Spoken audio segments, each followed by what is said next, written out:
ध्यान दीजिएगा, मैं बता चुका था आपको इलास्टिक मटेरियल है ना, प्लास्टिक मटेरियल, इन इलास्टिक मटेरियल है ना, और साथ ही साथ मैंने आपको मॉडुलस बता दिए थे।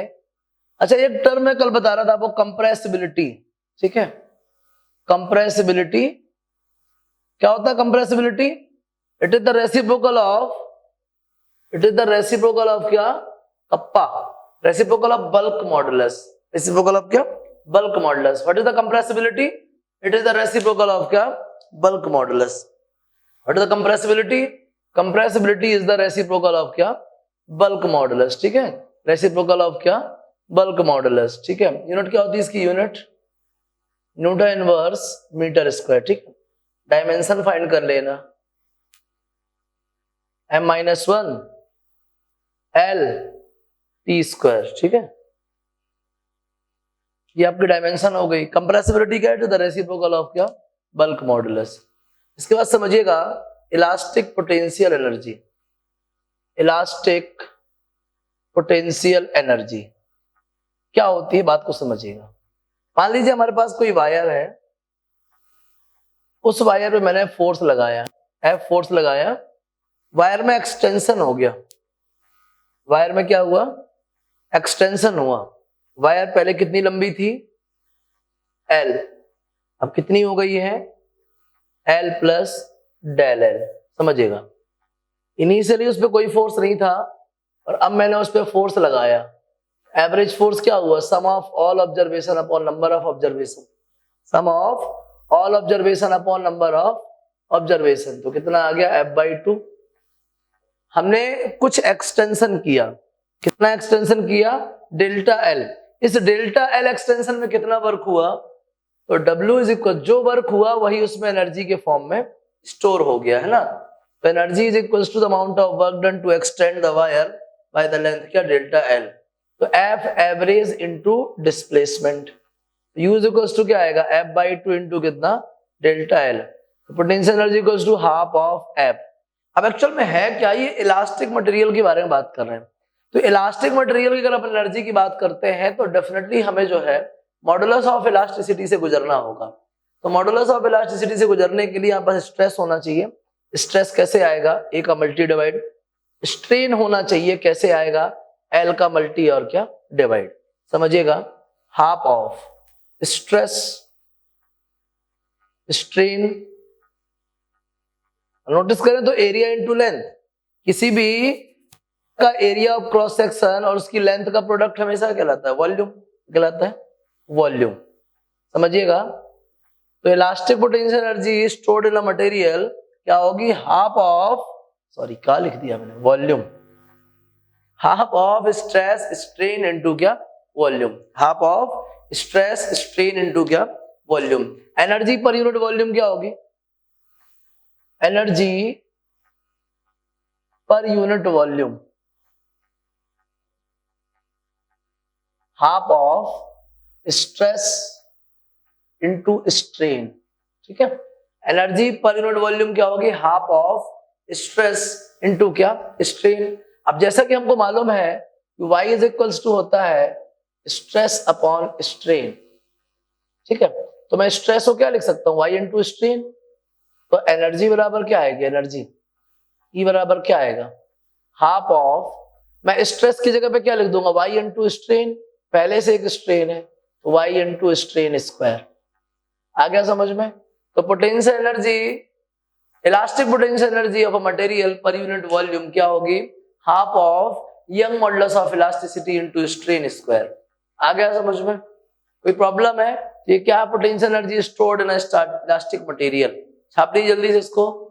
और ये कंप्रेसिबिलिटी है, नोट कीजिए जल्दी से। समझिएगा, एक टर्म है पॉइसन्स रेशियो। समझिए, पॉइसन्स रेशियो का मतलब क्या है? असल में होता क्या है, हम सब जानते हैं, बहुत अच्छे से जानते हैं।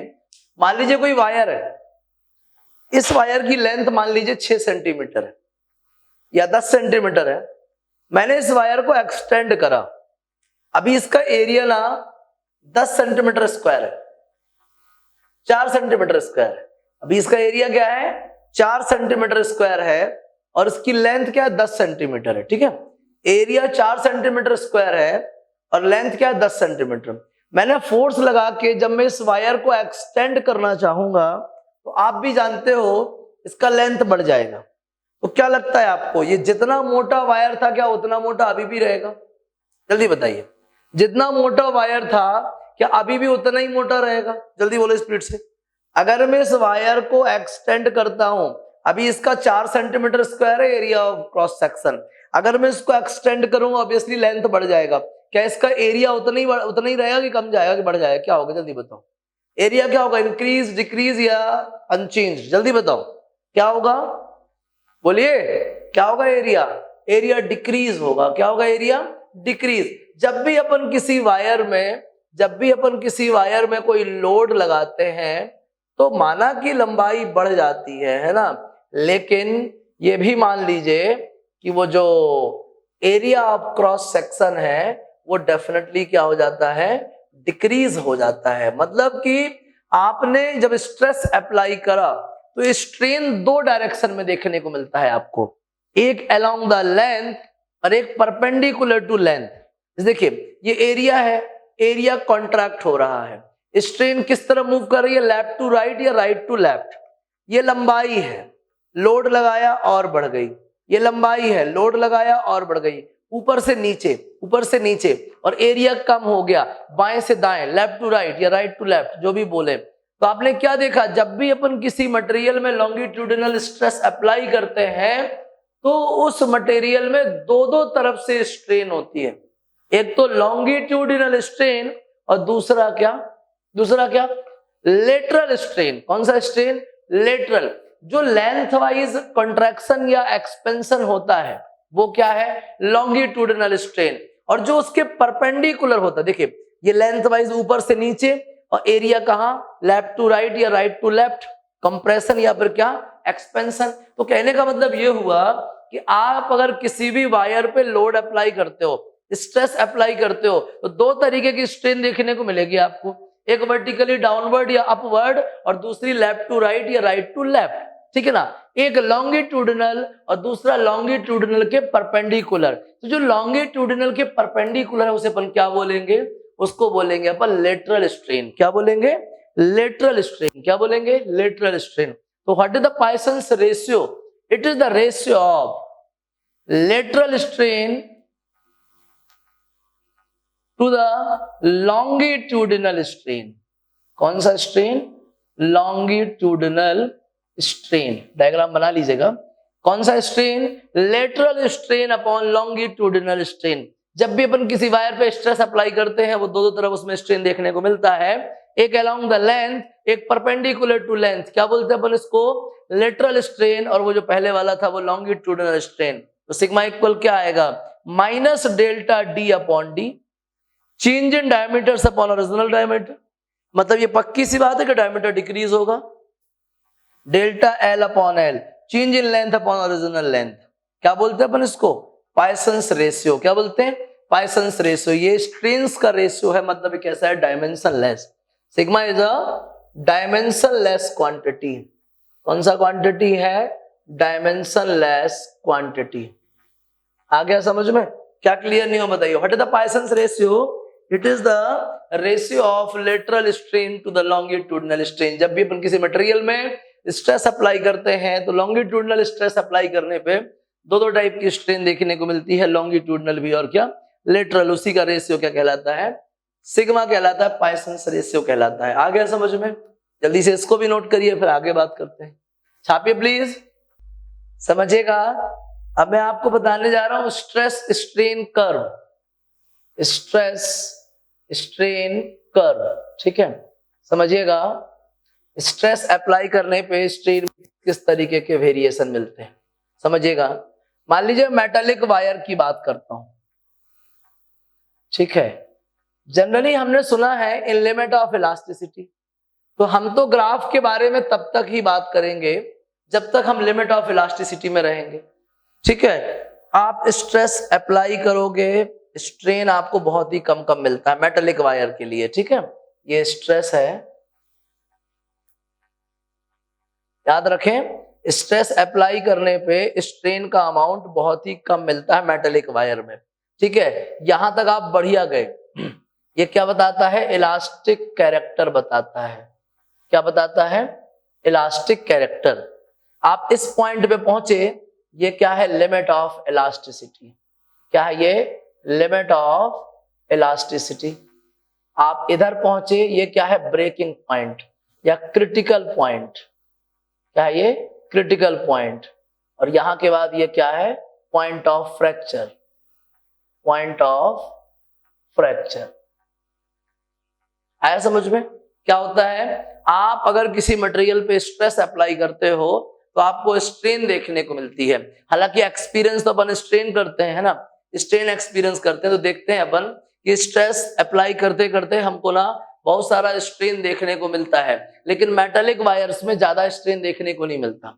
जितना ज्यादा इलास्टिक होगा उतना ही कम स्ट्रेन होगा, जितना ज्यादा इलास्टिक होगा उतना ही कम स्ट्रेन होगा, ये भी याद रखिएगा। तो उसमें क्या हुआ कि अपन इसमें स्ट्रेस देते गए, स्ट्रेन देखने को मिली। एक उसकी लिमिट ऑफ इलास्टिसिटी तक तो ये स्ट्रेट जाता है, ठीक है। फिर लिमिट ऑफ इलास्टिसिटी के बाहर थोड़ा सा इसमें डेविएशन दिखता है। देखिए ये स्ट्रेट लाइन नहीं है, अगर ध्यान से देखें आप तो थोड़ा सा डेविएशन देखने को मिलता है। फिर आता है क्रिटिकल पॉइंट, जिसके बाद वो ब्रेक होना स्टार्ट करता है। फिर एक पॉइंट आता है फ्रैक्चर पॉइंट, जहां के बाद आप चाहे स्ट्रेस बढ़ाओ घटाओ, उसको कोई लेना देना नहीं है। जैसे हमारा ये हाथ है, हमने कहा अंगूठा मोड़, मुड़ गया, पहली उंगली मोड़, मुड़ गई, दूसरी मोड़, तीसरी, चौथी खोल, बंद कर, खोल, ये भी हमारी बात मान रहा है क्योंकि ये हमारे हाथ से जुड़ा है। एक टाइम के बाद मान लो मैं उलझ गया किसी से क्लास में, मान लो थोड़ी देर के लिए उत्कर्ष देव परमार से उलझ गया और उत्कर्ष देव परमार ने इसको खींच लिया या चटका दिया, जो भी कर दिया, फ्रैक्चर हो गया। अब मैं खूब कहूं अंगूठा मोड़, अंगूठा नहीं मुड़ेगा क्योंकि अब मेरी बस में है ही नहीं। मैं कितनी भी कमांड दे लूं, मैं बोलूं उंगली मोड़, कुछ नहीं होगा, मैं बोलूं घुमा दे, नहीं घूमेगा, मैं खोल ले, नहीं खुलेगा, क्योंकि वो फ्रैक्चर हो चुका। अब उसको किसी भी कमांड से कोई असर नहीं पड़ रहा। वो इससे ना मतलब जो मेजर इशू है, मेजर जो पार्ट था, वो इससे क्या हो गया? अलग हो गया, सेपरेट हो गया, ठीक है। तो हमारी कमांड का इसमें कोई असर नहीं पड़ेगा। तो फ्रैक्चर होने के बाद आप कुछ भी करो स्ट्रेस का, कोई चेंजेस आपको, यूनिफॉर्म चेंजेस देखने को नहीं मिलेंगे, ठीक है ना, या डिजायर चेंजेस देखने को नहीं मिलेंगे, ठीक है। ये होता भाई मेटालिक वायर में स्ट्रेस स्ट्रेन कर्व। सारी चीजें समझ में आ गई? चलिए, इसके बाद एक और चीज है, हम इसी कर्व के बेसिस पे दो टाइप के मटेरियल्स को डिस्क्राइब कर रहे हैं। पहला मटेरियल होता है डक्टाइल। अगर आपको 10वीं क्लास से मेटल नॉन मेटल पढ़ा होगा तो शायद आपने डक्टाइल वर्ड सुना होगा। सुना है किसी ने? डक्टाइल मटेरियल किसी ने नहीं सुना? क्या होता है डक्टिलिटी का मतलब? डक्टिलिटी का मतलब क्या होता है? हाँ, किसी भी मेटल को, किसी मटेरियल को कितनी भी दूर तक एक्सटेंड कर सकें, कितना भी लंबा लंबा एक्सटेंड कर सकें, वो क्या है? डक्टाइल मटेरियल है। जिसकी प्लास्टिक लिमिट ज्यादा हो, जो बिना ब्रेक हुए काफी दूर तक जा सके, वो कहलाते हैं डक्टाइल मटेरियल। और जो थोड़ी ही देर में क्या हो जाए, टूट जाए, वो कहलाते हैं ब्रिटल मटेरियल। जैसे डक्टाइल के लिए स्ट्रेस स्ट्रेन ग्राफ क्या होता है? एकदम बराबर बराबर, जितना स्ट्रेस उतना स्ट्रेन, जितना स्ट्रेस उतना स्ट्रेन। ये क्या कहलाता है? Ductile material. क्या कहलाता है? Ductile material. डक्टाइल मटेरियल क्या होते हैं? All those materials having large range of the क्या? प्लास्टिसिटी, या लार्ज रेंज ऑफ क्या? प्लास्टिक, ठीक है ना, जिनके अंदर मतलब बिना ब्रेक हुए एक्सटेंड होने की जो रेंज है वो बहुत ही ज्यादा होती है, उसे अपन क्या बोलते हैं? Ductile material. और जो बिल्कुल भी नहीं होती, बहुत ही स्मॉल रेंज होती है किसकी? प्लास्टिक कैरेक्टरिस्टिक की। ऐसे मटेरियल को अपन क्या बोलते हैं? ब्रिटल मटेरियल बोलते हैं। क्या बोलते हैं? ब्रिटल मटेरियल बोलते हैं, ठीक है। तो ये डक्टाइल है और ये उसका क्या है? ग्राफ है। इन्हीं ग्राफ के हिसाब से अगर अपन दिमाग लगाएं तो एक और मटेरियल आपने सुना होगा, इलास्टोमर। सुना है किसी ने? इलास्टोमर। इलास्टोमर मालूम क्या होते हैं? इलास्टोमर एक टाइप के इलास्टिक मटेरियल ही होते हैं। फिर खास बात क्या होती है इनमें? इनमें यह रहता है कि इन्हें बहुत लंबा लंबा स्ट्रेन देखने को मिलता है, बहुत ज्यादा अमाउंट का स्ट्रेन देखने को मिलता है, और आप इसको कितने भी बार एक्सटेंड करो, कितने भी बार एक्सटेंड करो, ये वापस से अपनी इनिशियल सिचुएशन को रीगेन कर लेते हैं। जैसे कि रबर। अब रबर वाली जो इलास्टिक है, अपन ने धरती में जब अपन ने पढ़ने के नाम पे एक अक्षर नहीं जानते थे पढ़ाई का, तब भी अपन इलास्टिक जानते थे। कि जो बढ़ाने पे बढ़ जाए और छोड़ देने पे अपनी इनिशियल सिचुएशन पे आ जाए, उसी को इलास्टिक बोलते हैं। मैं गलत जा रहा हूं क्या? सही बोल रहा हूं कि नहीं बोल रहा हूं? अपन बचपन से बहुत छोटे से एक चीज जान रहे हैं कि इलास्टिक का मतलब वो है जिसको अपन बढ़ा दें तो बढ़ जाए और छोड़ दें तो अपनी इनिशियल सिचुएशन पे आ जाए। तो छोटे से इलास्टिक पढ़ रहे हैं अपन। तो इलास्टोमर्स उसी टाइप के इलास्टिक मटेरियल हैं जिनमें थोड़ा स्ट्रेस अप्लाई करने पे बहुत ज्यादा अमाउंट का स्ट्रेन देख सकें। दूसरी चीज, अपन को बहुत बार अगर स्ट्रेस अप्लाई करें ना तो बहुत बार उनमें स्ट्रेन देखने को मिले और हर बार वो अपनी ओरिजिनल लेंथ को रिगेन कर लें। ऐसे मटेरियल्स क्या कहलाते हैं? इलास्टोमर्स। इसका सबसे अच्छा एग्जांपल क्या है? रबर। सबसे अच्छा एग्जांपल क्या है? रबर। ये कहलाते हैं इलास्टोमर्स। इलास्टोमर्स में होता क्या है कि आप स्ट्रेस थोड़ा सा अप्लाई करो तब भी आपको स्ट्रेन बहुत ज्यादा देखने को मिलेगी। ठीक है, आप स्ट्रेस थोड़ा सा भी अप्लाई करो तो आपको बहुत ज्यादा अमाउंट में स्ट्रेन देखने को मिलेगा। समझ में आ गया? ये कहलाते हैं भैया इलास्टोमर्स। क्या कहलाते हैं? इलास्टोमर्स। तो मुझे लगता है कि अब तक आपको सारे स्ट्रेस स्ट्रेन कर्व क्लियर हो गए होंगे। ये मेटालिक वायर के लिए, ये डक्टाइल मटेरियल के लिए और ये किसके लिए? इलास्टोमर्स के लिए। आ रहा समझ में? आपने मैलेबल मटेरियल भी सुने हैं ना? मैलेबिलिटी जानते हो? मैलेबिलिटी नहीं जानते? मैलेबिलिटी, ऐसे मैलेबल मटेरियल भी हैं, उनको अपन कंप्रेस करते हैं और वो एक्सपेंड होते चले जाते हैं, उनका एरिया इंक्रीज होता है, वो मैलेबल मटेरियल कहलाते हैं। तो स्ट्रेस स्ट्रेन कर्व क्या है?